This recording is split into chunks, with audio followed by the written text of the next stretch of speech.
Hello friends, जैसा कि आप लोग ब्लैक बोर्ड पर देख रहे होंगे, आत्महत्या लिखा गया है।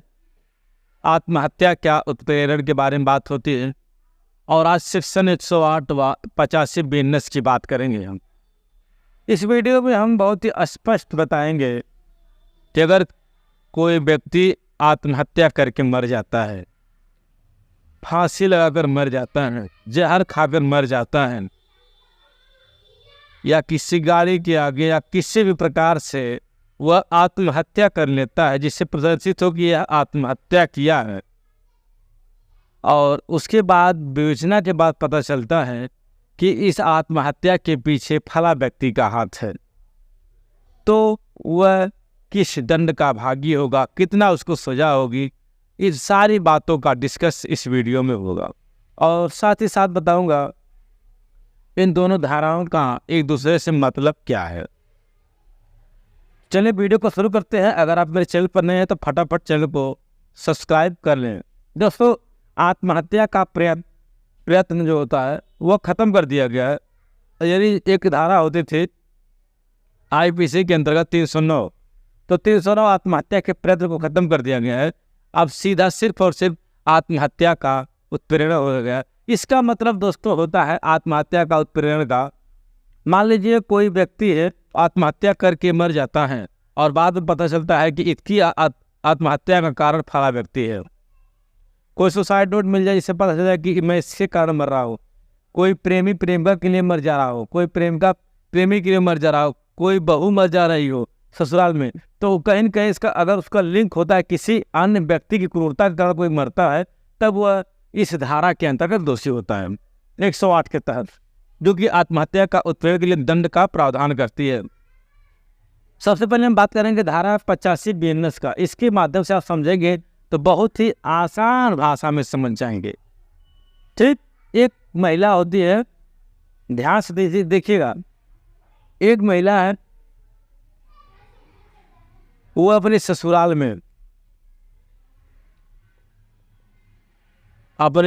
में रहती है और अपने पिता से शिकायत भी करती है कि मुझे दहेज के लिए उत्प्रेरित किया जाता है, परेशान किया जाता है, या किसी अन्य कारण से मेरे साथ मानसिक क्रूरता होती है, मेरे पति या मेरे ससुराल वाले मुझको मारते पीटते हैं, परेशान करते हैं, प्रताड़ित करते हैं, दहेज की मांग करते हैं या किसी अन्य वस्तु की मांग करते हैं, बेवजह का मारते पीटते प्रताड़ित करते हैं, पति व पति के रिश्तेदारों द्वारा क्रूरता की जाती है, तब धारा 85 बिजनेस लागू हो गई। क्या तक बात समझ में आई? किसी महिला के पति या पति के रिश्तेदार द्वारा, जैसे सास ससुर ननद भौजाई, इन लोगों द्वारा अगर प्रताड़ित किया जाता है, मानसिक रूप से प्रताड़ित किया जाता है, लाशें से मारा पीटा जाता है, तो वह क्रूरता क्या है 85 बिजनेस के तहत दोषी होंगे। लेकिन अगर यही महिला पीड़ित होकर प्रताड़ित होकर इनकी वजह से क्या करती है, फांसी लगा लेती है, अगर फांसी लगा लेती है या जहर खा लेती है या किसी अन्य वस्तु से अपने आप को मार डालती है, मर जाती है, जल कर मर जाती है, किसी भी तरह से जल कर मर जाए, तब वह धारा 108 के तहत मामला बनेगा। लेकिन यह ससुराल में मरी है, कोई महिला जब प्रताड़ित होकर आत्महत्या करती है तो ससुराल में करती है, लेकिन इसके बीच का जो गैप होता है 7 साल होता है। अगर शादी से 7 साल तक, 7 साल के बाद कोई महिला ससुराल में मरती है, तब धारा 108 लगेगी। बात समझ में आई?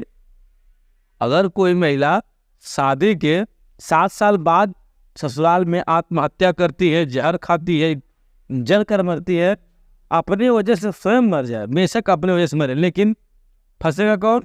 पति के रिश्तेदार, पति के नातबाद, और स्वयं पति दोषी होगा उसकी आत्महत्या के उकसाने के लिए। बात समझ में आई? तो स्पष्ट हो गया, किसी महिला को ससुराल में प्रताड़ित किया जाता है, परेशान किया जाता है, मानसिक क्रूरता की जाती है, तब धारा 85 बिजनेस लगता है।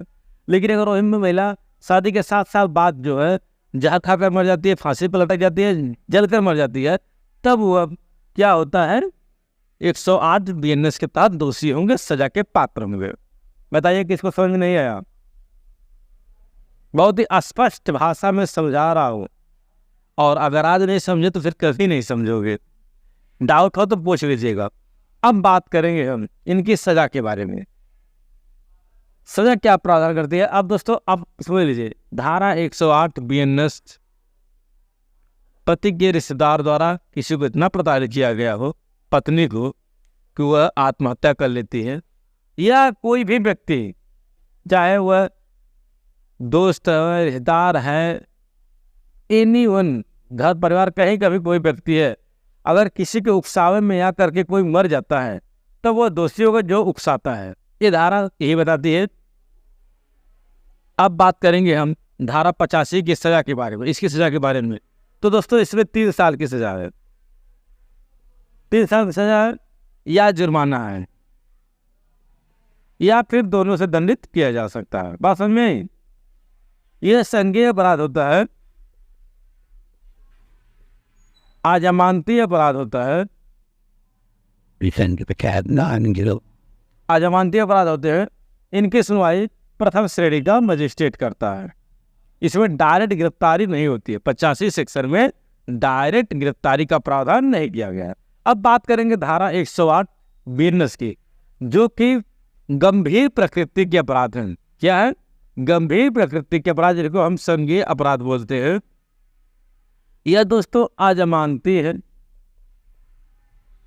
और यह सेशन ट्रायल द्वारा इसका ट्रायल होता है, सेशन ट्रायल होता है।